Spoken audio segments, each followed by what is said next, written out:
Kabiri nakana kakata kaino mukalinga nyuma wenkoko.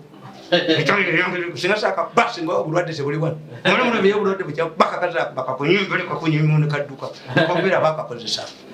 Every time a new disease, every time a new disease until I raise a question, a fundamental question. Mzee wasizotezo. Yendi. Isiro. Namwe aba MK kala ya muyayiro.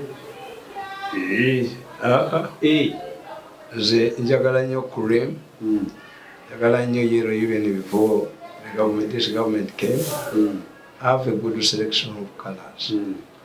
Yakula bajjo busuti nga ya red yonna kuba wansi paka waggulu. Yes. Oyina omukolo gyoli. Nengamba omusajja ye bya kala tabifaako nnyo. Let me tell you, there are only 6 colors. That's why they tell the political parties the dominant colors. Otherwise, we would be making only 6 primary colors. Nze we tujjidde Hajji Kyanjo yafudde. Yes. Hajji Kyanjo. We have lost Kyanjo. We have lost this friend of mine who was picked up. Byarugaba is a known man to this family. When I was operated, I think 10 years ago, Byarugaba stayed with me at my hospital bed. I've known Byarugaba for a long time. My first time to see Byarugaba was working with Kuba and Sekuna. Why? They were selling Zoyogerako market and were duping those Zoyogerako people. That was a messenger when he was a wolf and the Sekuna was their lawyer. You see, these people strategically themselves. Don't go time before they struck. You first appear to be your friend, and if you don't have M.i.S.O like me, you end up dying. But me, I have M.i.S.O. By the time you come to me, I've already known what your intentions. That's why I've survived the 10 years. That's one. But I want to praise NUP for the facilities they have extended to Byarugaba. The extent of taking him to hospital. Njagala okwebaza abannuku mu ngeri ey'enjawulo olw'engeri gye balabikiddemu ki. If Byarugaba remained in any animal, would have died earlier. And many people, abantu bangi tebamanyi kyatabula Byarugaba. The person, I've seen 3 people in my life who are determined like Byarugaba. Byarugaba bakola ekibiina kye bayita movement voice. Mulimu abakyala babiri bakabanda kunkakajozi akakazi akanda aleka bebalayi muki. President yatutuma mu America eniwa kekweka ne sente zaffe mu mpajente. Do you know what it means to go to America without money? What saved me? Nankabiro yampayo yali akyali muntu. Ali humble. Nankabiro was part of the delegation. Kakoza was part of the delegation, but they are now allowed to talk. The organizers allowed one person. I remember also this man was there. Manya oyo Hajji, Majikundi, Sebaga. Not the earlier one. This modern one. Aina Masomero. The other problem with this family, the Sebaga family, that's why they have lost the political mantle, is because they're businessmen. A businessman cannot tolerate losses. He went, say, that's why Sengirinja chased him, a master's degree man, defeated him. He even did not run for them. And they brought this stupid man. He's called him. Mumitani oyo simanyi kigobero simanyani. Yava mu ndip yagendera singa kawabira Sebaga. Kawabira Segirinja trainer buyigirize bonna aliko certificate yamu. What type of people we have who cannot tolerate poverty? That is Baba Museveni said, billion mukaaga. Aseka we kazi kakabanda kazi yindi kazi be. Agati dena mayani. Barapaf, arrogant people. I remember Namayanja when I left the State House. Mulamu wange tewambudde nkubuliko ki? Olina amagezi gogompa. Yes, you see me, I can lure you into a trap. Ngambutulia simayiringa. Naye nga manyi why I'm following you. Agati bwe bazibawo Kabanda yaziremera. Kamwe na mu America. Billion 6 baziwadde kino ekibiina. Omanyi ya coordinator sikabiki kakatoka. Akakoza ako kabiri. Kakolanga mu post office nene akakolanga mu UPB nga namboza akola mu post office wasubulanga ebitere. Bamusiba keruzira. This government is the first one to put numbers in prison. No. Yeah, he worked with these people. And many people believe that I'm a fool. Have you heard the professor telling somebody that when you're dealing with this man, he's a genius. Even when he loses his temper, the man maintains his intellectualism. A fool in the other earlier meeting you've had, which was hosted in somebody's house. Today is Sunday. They met in somebody's full house. In somebody's house. And do you know, let me complete Byarugaba. Otherwise I will divert. Byarugaba went to Amelia Chambard and reported the money you have given us has been snatched by Kabanda. Amelia called Kabanda in front of Byarugaba and he told Kabanda to return the money immediately and knew before Byarugaba. Yes, Kabanda did not stop there. He went, disorganized the movement voice, but Byarugaba wanted one thing. This is exhaustible money. Let us have a project that creates money all the time so that each member, because when we give you money, it will not work. And I'm a man who cannot be accused of stealing Museveni's money.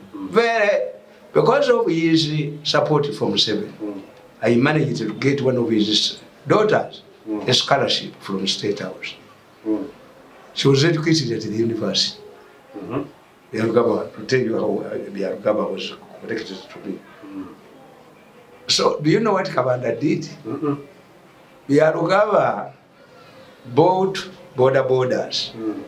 And he said, let us serve one group so that another group benefits. Kabanda's intention was to grab this money, not for the project. But who was going to blame? After stealing, they hide. And they leave you to go to prison. This are the angels of Satan who escaped to go to prison? You have heard how? Okay. So they incited the group against him. Byarugaba. I remember painful statement from Byarugaba. Byarugaba took the money to his sick wife. His wife saw it. He said, you always say you don't have money and I'm bedridden. Why don't you use some of this small money and treat him? Byarugaba said, this is not my money. I will be arrested. Byarugaba did not use any of that money, 6 billion. To treat his yes, it had to do. This is how people like me deserve respect, dignity, not money. Is money? Are you getting money from Gorodimayi? No. You have had their resources, the source of their resources. We have businessmen who are going to give us. You reveal your sources in a meeting, in an era of M.i.S.O. I see. So Byarugaba, he was arrested. Under Kabanda's instructions. A person did not use the money? Yes, who bought motorcycles and distributed them. He was helped by his Makiga friends in the police. He was released on police bond. You see, who is wrong here? Is Kabanda? And Kabanda's father went to Museveni. If you don't sack this man, well, these people don't know. People have luck. You don't have luck. You are con men and con women. Who trusts a con man and con women? Museveni listens. He can keep using. Kabanda was banged out of State House. Because Kabanda and Namayanja were hankering over my job. that I was unfit. What's your education, Kabanda? Tell us whether you have a master's degree. I see. Like me. Kabanda, to compare me to you. And Kabanda had a friend of mine, my brother. I used to call Hamulam, but inside knowing the mind of Kabanda. But Chitawa Kabanda again, the 1 Namugamba, your son of Tam Jamu, Kaliwan Babas, Kalian. Chitawa could again the Kabanda, and nearly Kunsi, and nearly Kunsi. And coffee no dira. You know, Baputikira Zanzibar. We look back because the miracles is so good. Musanya. In a coffee, I did a bit. Irakatinga Jesus Mukanisa yang. Katurusha Leke Dena Canis. And Damu Canisa Pati. Adamo Kuntaba. We cannot brutalize him, do it. To Bempakanda Tamunemunakunya. I saw to this man, not in Wabogo this time. There is a command who is shouting. Even in Wabogo pointed out, your statement is radical. We must take a bosom horse, and his father to hag. And you see the money is a story. Why do you talk that rubbish? The man talks like a white dog. A rapidly infected dog. That command. Museveni will know him. I see. That your man Museveni is going to know you because after you were meeting in somebody's house, they served you dinner when I was watching. The meeting ended at 10 p.m. By the early morning, this recording had reached Mugozi. I see. Baba to Jireo. Kakati Byarugaba. After a stint in prison, saved by his Bakiga allies. Because in the code closes in the Kabale. And this is gave Byarugaba a Lakazaria's life. Byarugaba impregnated girls. He was the son of a king. Byarugaba is a king. We grew up in Lakazari. That's why we prefer to protect ourselves and our names. A country cannot be short of intelligent people, credible people. You look at the Bible. When Jesus was destroying Sodom and Gomorrah, Yabagamba, Muyinamu, abantu omukaga abatukuvu mu no. Even Luni's wife was a homosexual. I see. Yes, that's why when God was destroying Sodom and Gomorrah, the woman looked it back and became a bag of salt. I see. Yarababa basiyas kale mukaloni yali musiyas nga yaleta abasiyas. Aleta abasiyas era bajja ba malayika. Abasajja bagogofu n'abaga nti ewaffe wali abaze mu nyumba ya Alooni. Ewaffe eriyo ebinyula. They have Bibles, they have churches, but don't. A Bible is not Quran. A Bible is analyzed. I see. And that's why you'll find a Bible in all the prisons and hotels. Because it has no issues. To touch on the Quran, we know kubanga bafunye eki. Era nze when I go to Muslim studios, mbagambe Quran mujijjewo. Zirina wuzu. Nze sifuna wuzu sagala gikwatako. Sikwata ku Quran. Sigikwatangako. I fear Quran. Ate wangamba mu kika kyo basiraamu. Ate nze ndi musiraamu. No, bwe baba basala nange nfukamira. Ogwo omukolo gwa omusiraamu powerful musiraamu. Why did he choose me to preside over the handing over of his daughter? We've known he said, sirabanga musajja ayina mpisa muntu mulamu mwesigwa nga musajja oyo. Nze bwe nakola olupapula lwa lipoota babaga nti Museveni yampadde ssente. That man gave me 5 million. 5 million 20 years ago. And I was not Muslim. And when somebody calls you at the handover, he's making you part of the family. I see. But if they have a quarrel and they see me, they don't say Mukafiri. Because their father has... They be a mediator. Yes, they can be a mediator. Many people, they call brothers are not brothers. When you say Muganda calling somebody a neighbor, is not a neighbor. Far away 10 miles. I see. When you see somebody eating that, you don't, you cannot know whether this is Mirundi's brother or not. Yes. For us, from Sapolo Kagwa, we are integrators. We follow the Bible, the Good Samaritan. A Good Samaritan does not necessarily to be your brother, your biological brother. This occurs in other nationalities. And in fact, when a Muganda tells you, nti ono kitango omuto abamukoze eki abamubodde oba yabakitaawo ye kitaawo era taata waffe asigaddewo yajja azaala abaana bangi nnyo yajja waffe azaala kitaffe Ssembuya Buseerezi Erukaya mwe muva abo baganda baffe mukulu wange Segawa azaala Hamu.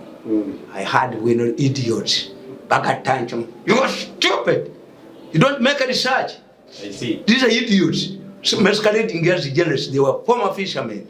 If you examine the staff in the wing who has a degree or a diploma, who has ever entered a media training institute. Rubbish. Let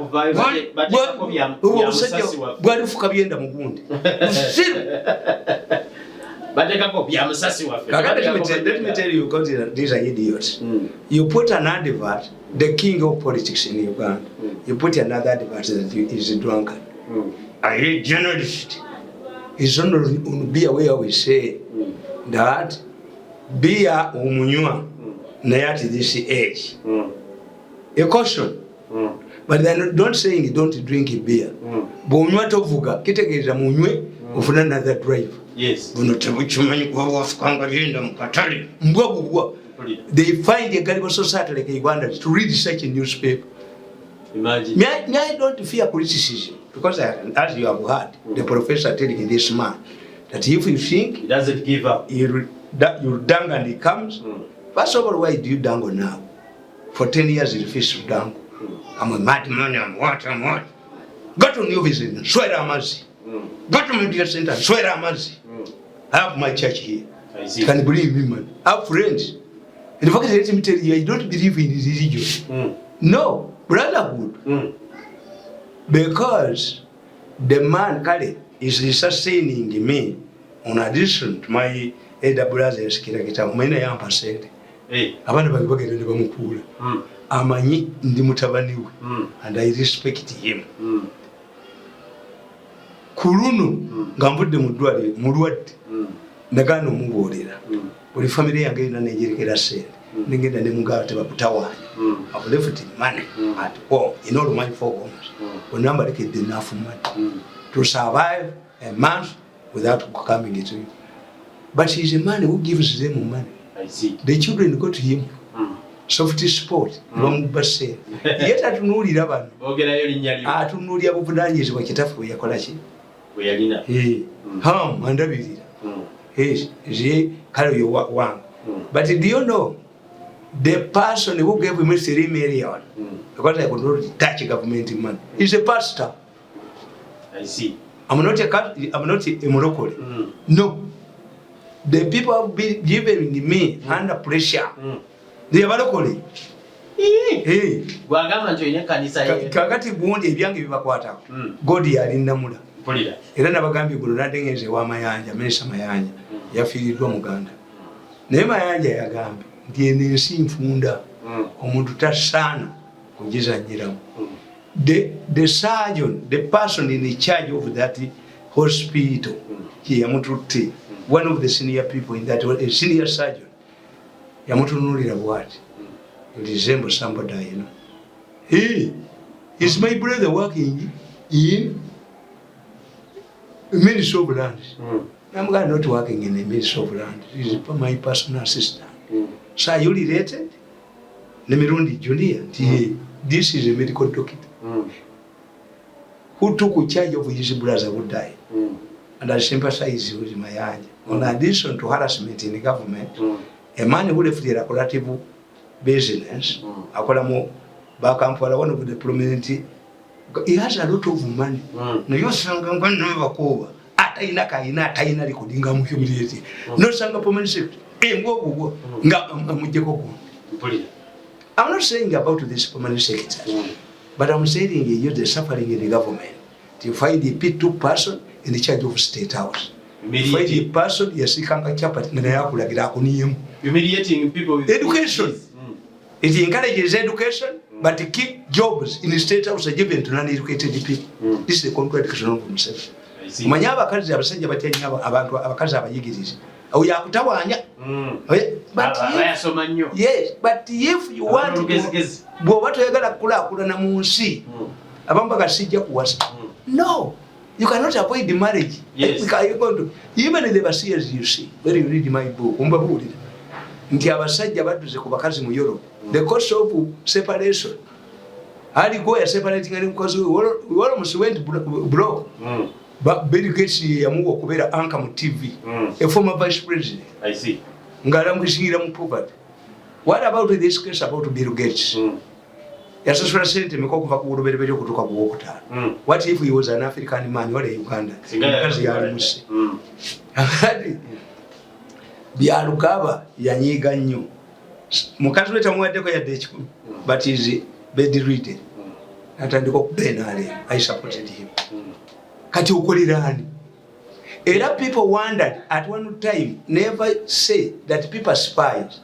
Many NUP supporters wondered how could the Mukiga leave Mbabas.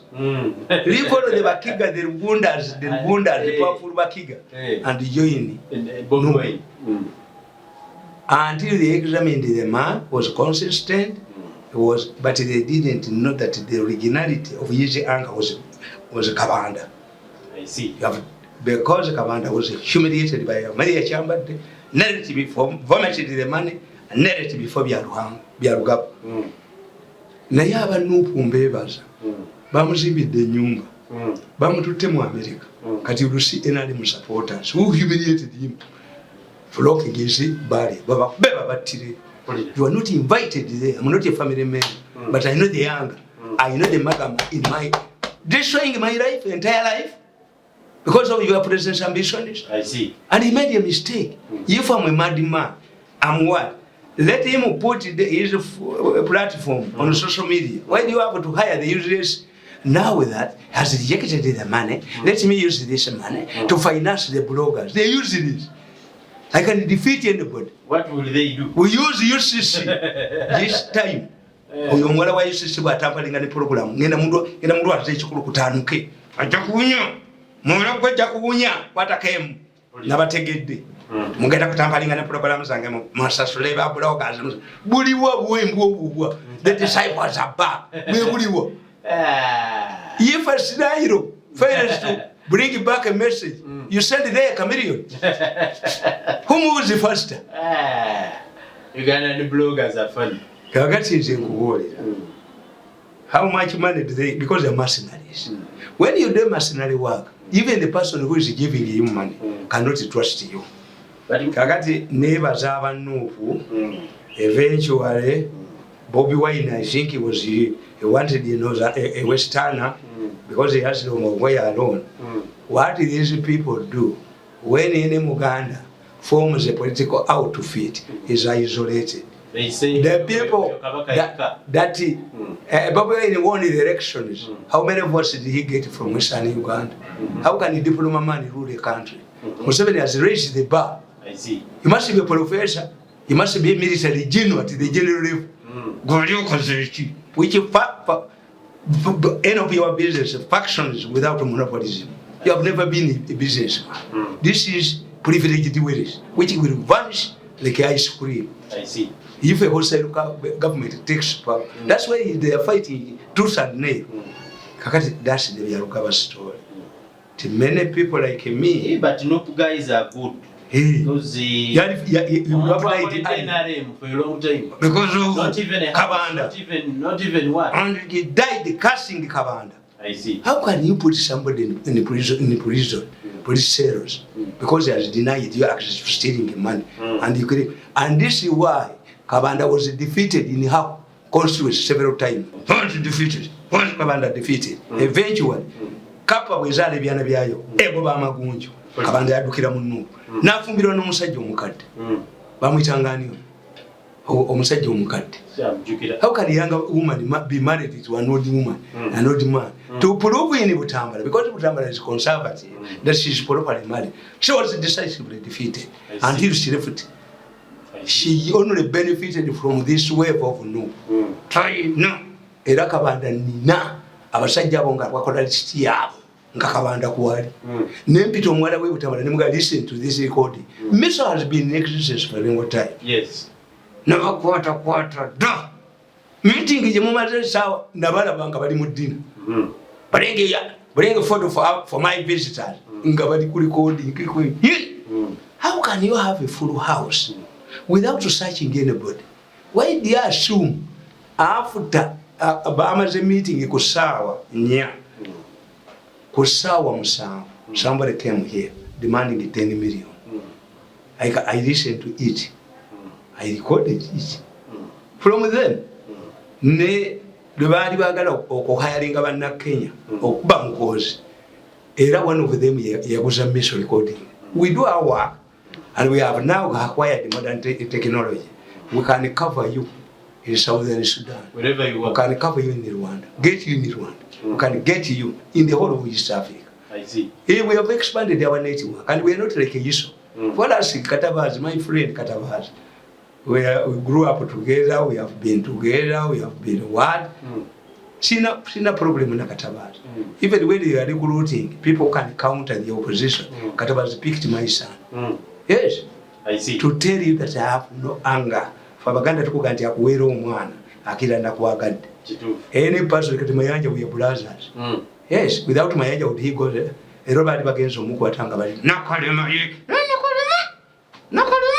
Woba ino abaana mu Nakalema wasa omukazi omulala abanja kufuuka b'embisayirizo akolimiddwa nnyo n'okwata abaana bakitaka bamulina akasajja kano kakalubindi kakabusenga ekizimbe kyakitaka ne bakitwala boliba n'emirembe gwe yadde mu kabuli gwe nokane muliba n'emirembe ono omukazi omukulu n'otula walinga omugugu to testify against mu ebyobusiru avuma ne Franka tumwetekazi gwe toyina magezi sula kolimira mu kyaki yangu eyo kyali sula maka bandi kange nemuweereza aliyetakula mu nnyumba alifa yetakula mu nnyumba alitegeera malisi kyekola some people are not malisi kakati zati Byarugaba Zeyine Kyanjo yafudde Kyanjo Hajji Hussein Kyanjo was not poisoned by government.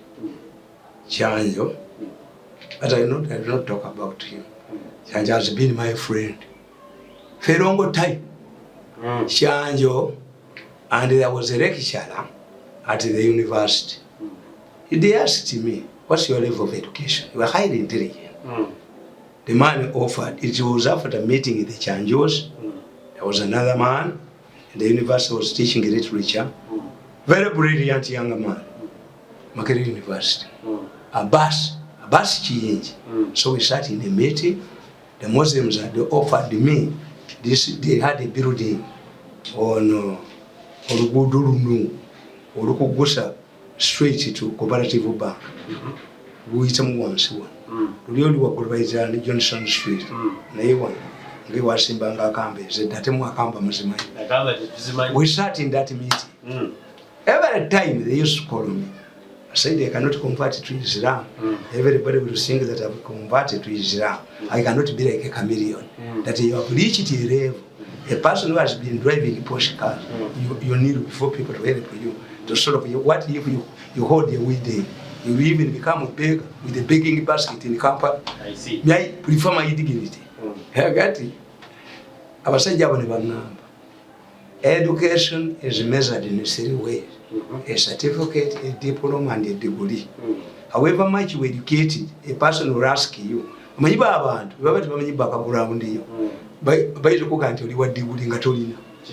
degree abantu bebaze. See universities. Oyinza okufana degree ngo oli professor ngo yogera bya busiru. Mokenya is a professor. Yes. Professor abantu bamugante professor. Musajja ayogera nga atasoma. Akola ebya batasoma. Alabe professor akishinga bakazi nga gwe vice president nga oyina ne sente zitwala omukazi Nairobi. To preserve your dignity. Ebagamba mbo. Last one. Ndikakati obalabe nsasula ya. Era mbabuuza. nti mulwanyisa mukoze mubadde munia ku bantu ngambanyala kumubajja ku mirimu mukyomirieti nga bakada all recordings aze nalabye nankabirwa nga yetuttebwa agonde ekyo omwana ekibiina baali bakimujje kasi kimusada I defended him in his state house ngera bagala bamujo sente Museveni zamuwa bazibbi omulenzi ne mugajango mbakumenyera amagulu nze I believe strongly in this and I trust it because it has on addition to friends and the president bagende wa president bamugamba nti ebyuma bimbujjeko biwakandiko yagana ne bakomawo but even he body language was showing he is easy man ne babuza professor okuwulidde amugamba nti Mirundi is highly intelligent akusinza amagezi mutwe nanga akusinza Mirundi akusinza amagezi mutwe tukawulidde akatambi katwale ne tukakuba nakano bali omuntu ekiro bapulaningira Museveni ne muhozo mutwala mu ICC nako kawulira kasajja akogera nga akali amazikulu mu you man you say can I guarantee but nyizo kusule dalu nyizo kwate mundu nga kutimbye ekintu no baba n'abamasasi no batirawo because of this I don't need it to come to your home I don't need it to poison you nkumamuwa n'emizinga n'ekitambula Commander wa Air Force tumuita kama General Impenduzo. Commander wa amajago okutaka. Musizireno ne musesa. Noto wanja state usiyona no jitawanya. Omusajja yangamba wavayo notuchawa nnyo nete tufunanga ku mirembe ku kyova. Ibali bampito na pito bajoka. Bajoka kanisa. Mwana garajo. Bajja kusasula. Bajja kutegula. Nze nabagambi kati sikyalwana nammwe ayi sikyalwana nammwe I've resisted for 10 years buli kimwali mwagala swera amazzi to be to the media center swera amazzi I can give him Mirundi job swera amazzi if the president akamukedde kakuba ekyagobezza ate gwe bagobye mali akasajja ko kakulubya kale tumfudeko mu family yako kane kabusenga kajja kukwata milioni zangu 10 zakantunda mukasajja kabusenga no ojja kuziba amaso bulingizi here before you die because you will be forced your children will be forced to open my grave oteka milioni 10 nga bafa bagwao nga bazala embisairos I want to teach these people better lesson bali mekudda mukunya tiwali babo ajja mukunya bakoze mu state house we are not your Americans at the Americans at your private ranches state house is an institution a national institution. And in fact, the first family in politics, we call it tenant number 1. Yes. If the people don't pay for your rent, if the people vote you out, you pack and leave. Yes. So state house is not your farms. We are not. There should be a law. Abakola balemenga kujoga bakozi ba state house. State house staff must be protected. Did I apply for a job? You picked me from home. Museveni summoned me from home and I found him in Rakitula and I told him, I know the type of government you are leading. You don't accept it. It was Amelia and I regulated it. Amelia has a cause, but it was not a high intention. Kubanda yalowoza nti njamu defendi. No. Nakwata ku pass. Nakumba ku pass. Awuliddemu. Another bad person yokoleta million asatu musa. Tolabe professor bwa mugamba. Sente zibazi mu disease. Kati asika maje mu kufagamba. Tie kanziwe ba bloggers abonja ba totally. Nze eno njijeko. Njiza mu kanisa. Naye njakola end of their plans. Ajako program za.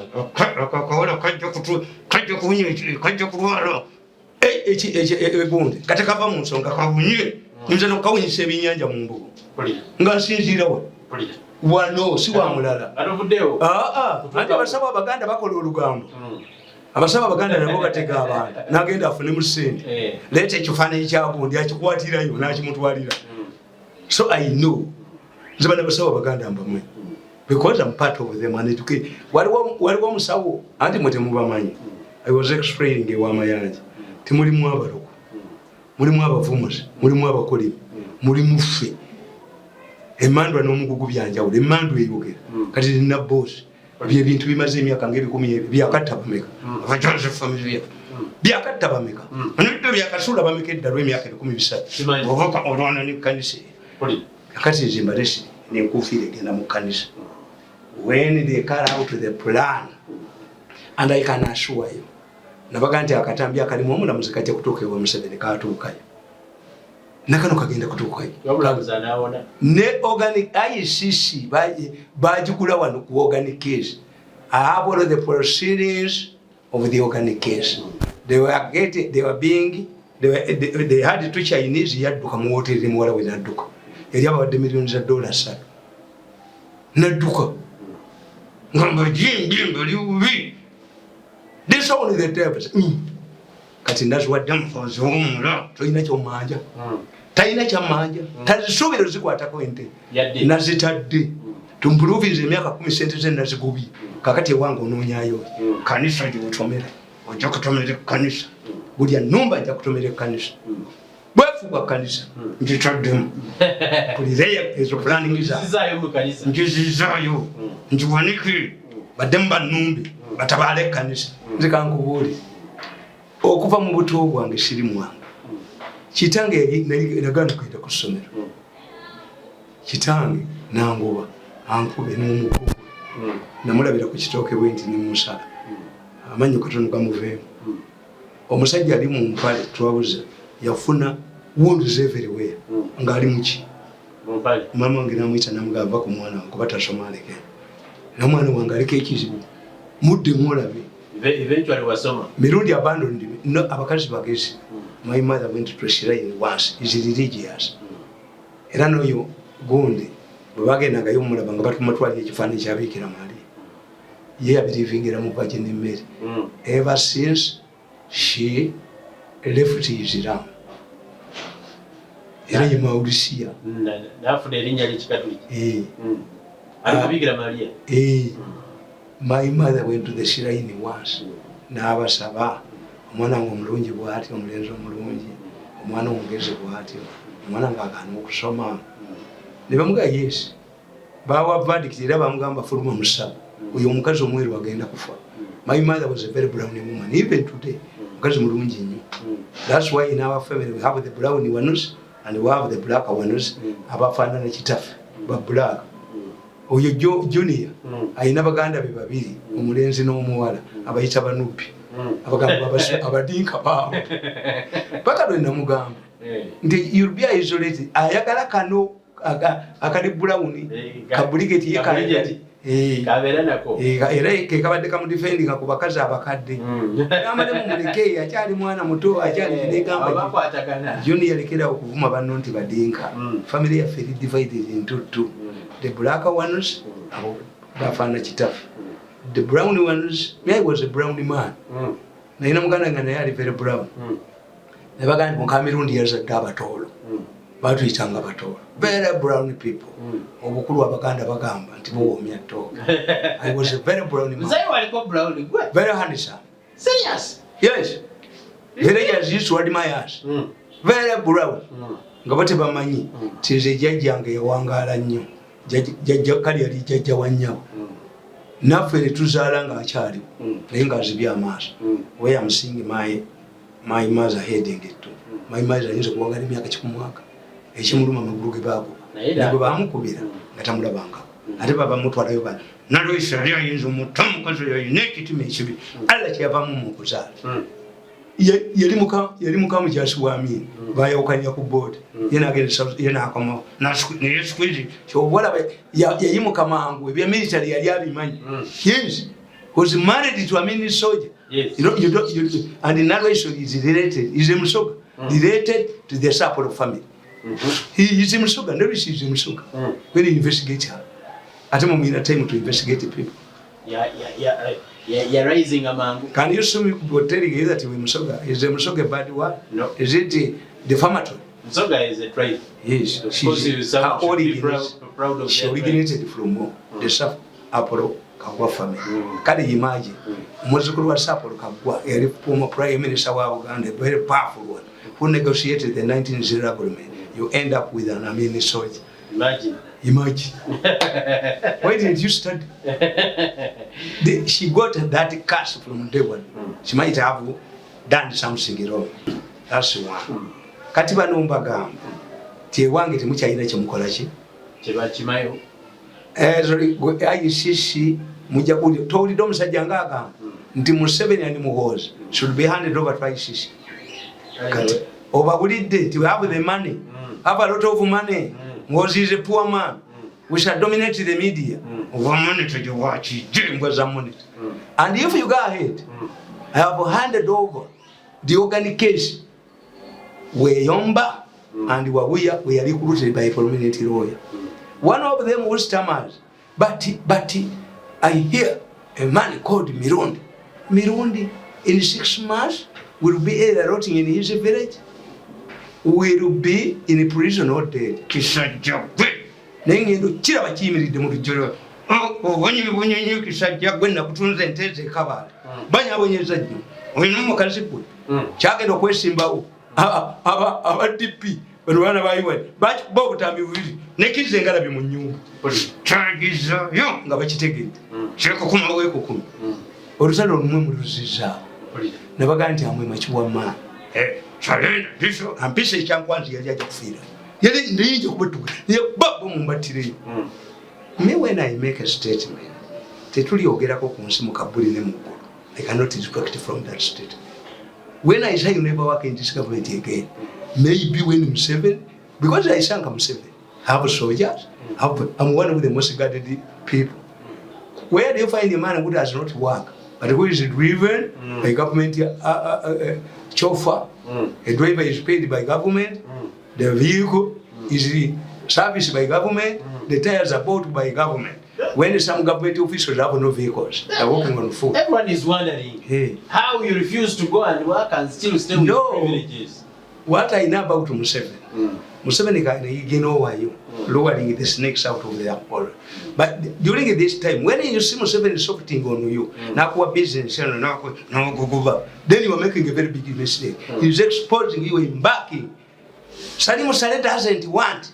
Salim Saleh doesn't want Muhoozi. He was only 14. Gosinga Salamani Murenzi. Nebagamba, otegedde lwaki Kagabo yagende wa MK.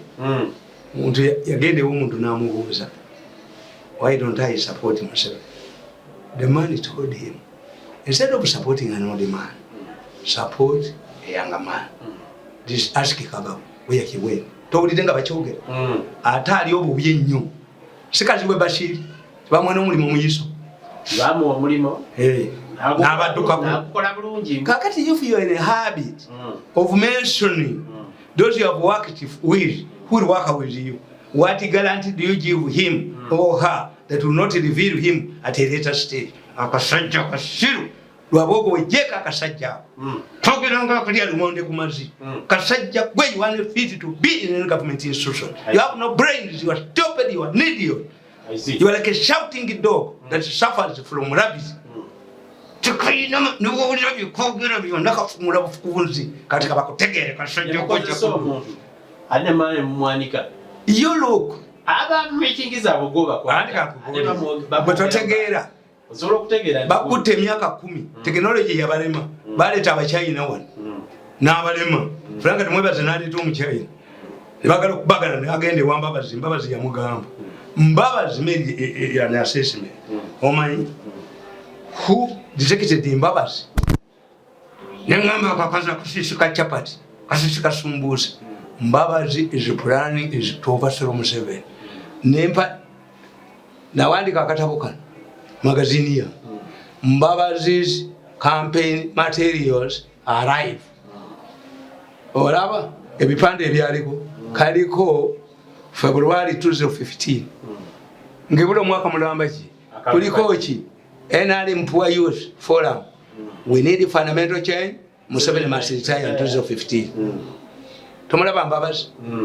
Ebinendo ebifaananyi bali babikoze nga sibine ebipande ebibatimba bulijjo. Mbina wano byali bye nga babikoze nga kapeti tebikubwa nkuba tebikola kiti bifeeding. I identify Mbabazi land for the poor. Kale akatabo ne kawandiika dda 2015 nga Mbabazi maze omukola ki omudetecting. Mbabazi yagamba tumwebaza. That man shares a lot of traits with Museveni. Bafanagana ne Museveni. Mbabazi n'agamba we used to underestimate Museveni. We used to call him a madman.